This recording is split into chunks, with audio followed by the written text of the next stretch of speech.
everyone, welcome back to my channel. Today I will be showing you a chicken katsu recipe. Katsu in Japanese is basically a fried meat dish. So today I will be preparing for you a fried chicken cutlet dish. And the best part about this entree, it takes less than 20 minutes. So first you want to start off by placing a cup and a half of water into a medium saucepan. Then you want to bring that up to a boil. And once it comes up to a boil, you can add in your 1 cup of rice. Today I am using a jasmine rice. It's the perfect rice to make sticky white rice, but you can use whatever rice you'd like. Then just stir in the rice, cover it, and let it cook for 15 minutes. Do not peek, do not open the lid, just let it cook and simmer for 15 minutes on low heat. Now that our rice is cooking away and simmering for 15 minutes, we can start breading our chicken cutlets. Into the first bowl, I added half a cup of all-purpose flour. Then I seasoned it with about a teaspoon of garlic powder and some salt and pepper. In a second bowl, I added 2 eggs and I whisked them together. And in the last bowl, I added about a cup of panko breadcrumbs. These breadcrumbs make your cutlets super crispy, so make sure to use the panko, and you can find them in most supermarkets nowadays. So to start, you want to take your chicken cutlet, place it into your bowl of flour, shake off any of the excess, then place it into your second bowl that has your eggs. Make sure that it is thoroughly covered in your eggs, then shake off any excess. And last but not least, place it into your final bowl of panko breadcrumbs. Pat the breadcrumbs into your chicken cutlet, shake off any excess, and set it aside, and finish the rest of them.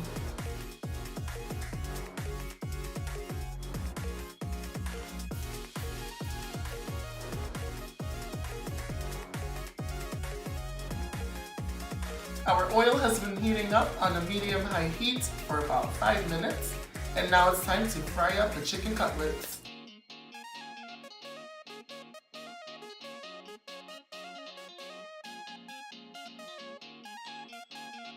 So our fried chicken cutlets are all finished. They're a nice golden brown color.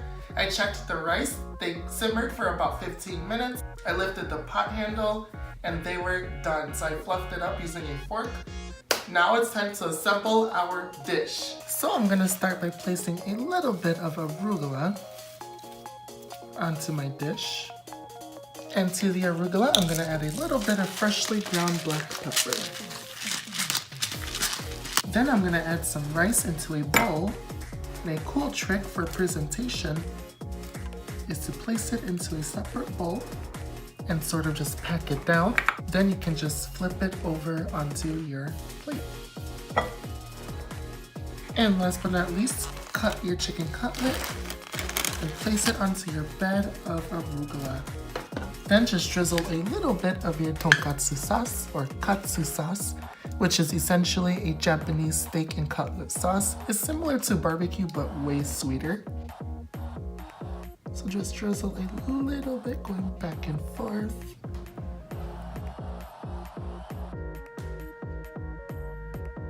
Thank you guys so much for joining me once again. I'm super excited about this. I used to eat this so much growing up and whew, that katsu sauce really finishes it off. And the rice is nice and perfect. The arugula just adds a nice freshness to the dish overall. If you ever need a quick 20-minute meal, this is the way to go. You can substitute the chicken for pork, or beef, or steak. Either way, it'll come out delicious, I promise. Also, don't forget to give a big thumbs up if you enjoyed today's video, and subscribe for more cooking and baking inspiration. As always, remember to keep things simple yet elegant, and I will see you in the next episode.